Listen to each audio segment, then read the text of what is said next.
Welcome back. Imagine living in a world that seems perfect. It's orderly, it's predictable, and everything feels safe. But what if the words you use every day, words that sound comforting, are actually hiding something terrifying?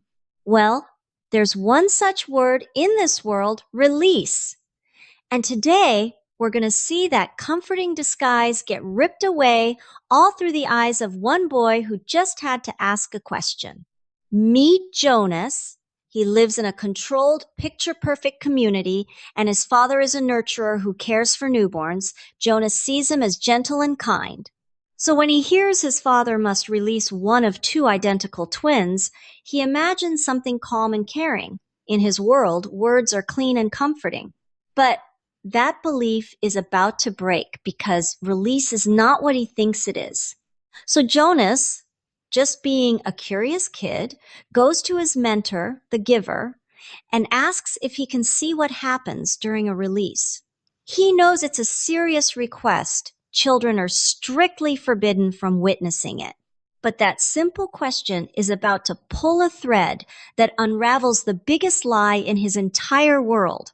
The giver's answer changes everything. He tells Jonas that as the new receiver in training, he has a unique privilege. He can ask any question and request to see anything. Then he reveals something even more unsettling. Every private ceremony is recorded. He turns to Jonas and asks if he wants to see the video of that morning's release. Jonas says yes. With a simple flick of a switch, the truth begins to play out on the screen. Before we see what Jonas sees, we pause for a moment. On one side is everything Jonas knows, a gentle, clean, comfortable world of soft routines and caring hands. On the other is a reality he's about to face, one that is sharp, unsettling, and irreversible. The gap between them is enormous. It's the distance between a comforting lie and a devastating truth. The screen flickers on. Jonas sees a plain, windowless room, nothing remarkable. Then his father enters holding a tiny newborn. At first, Jonas is fascinated. He whispers to the giver, pointing out how gentle his father looks. He expects a calm, caring ceremony to begin, something tender and familiar in line with everything he believes about his world. Jonas watches as his father weighs the two identical twins and, in his familiar, cheerful voice, selects the smaller one. Then he produces a syringe. At first, Jonas assumes it's just a routine shot, but his father finds a vein in the baby's forehead and injects a clear liquid. Jonas hears him whisper, I know, it hurts, little guy." The baby goes limp.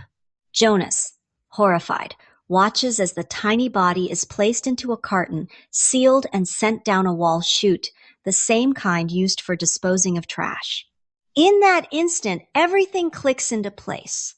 The limp body, the vacant stillness, it's something Jonas has seen before in the memory of war. The word release collapses in his mind, replaced by something far more brutal and undeniable. This wasn't a ceremony. It was death, and the person who carried it out wasn't a stranger. It was his father. Jonas breaks. He's sobbing, overwhelmed, unable to process what he's just seen. The idea of going home and facing his father becomes unbearable. How could someone he trusted so completely do something like that?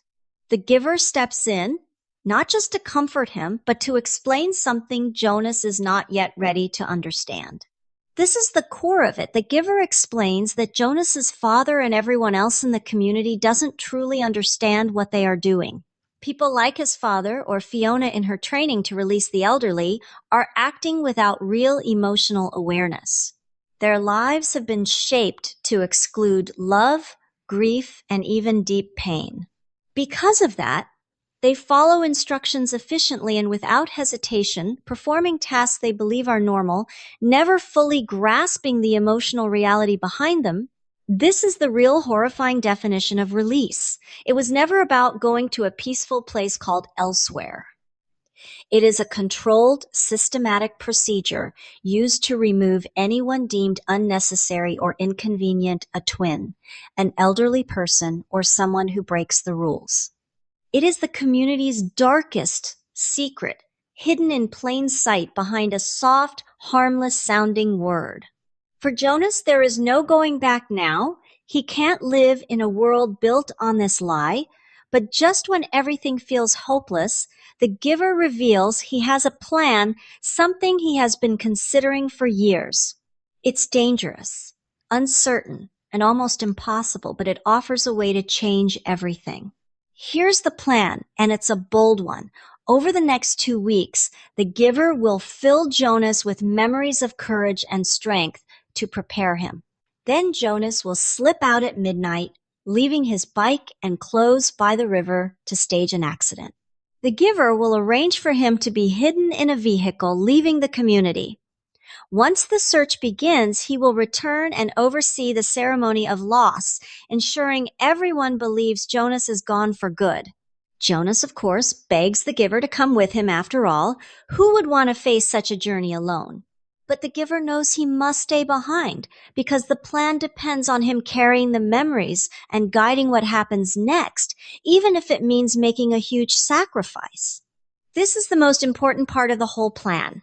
The moment Jonas crosses the border of the community, everything he's been given, all the memories of joy, pain, color, and love, will rush back to the people at once. It will be like a dam breaking, and they won't be prepared for it. They'll be overwhelmed and thrown into chaos. That's why Jonas must escape and release the memories, but the giver must stay behind. His job is to help the community survive the truth once it comes back to them. But it's not just about his duty to the community. The giver also has a deeply personal, heartbreaking reason for staying behind. There is someone he is hoping to see again. He tells Jonas, "When my work here is finished, I want to be with my daughter." Jonas is stunned. He never even knew the giver had a child. This revelation adds a whole new layer of love and loss to the giver's sacrifice. It's not just about saving the future. It's also about honoring his past. And then the final piece falls into place.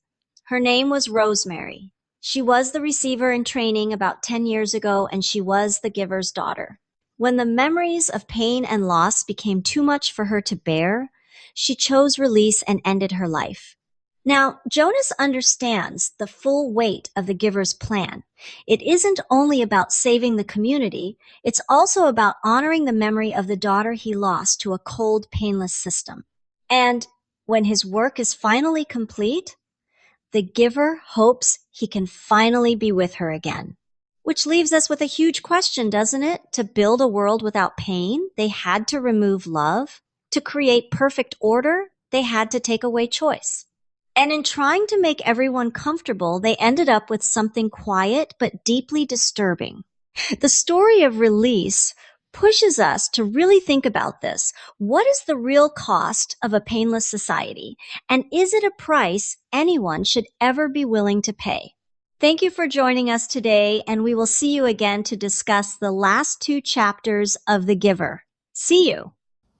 If you'd like more personalized feedback, writing support, and discussion sessions, they're available with me or with our selected tutors. All the details are here.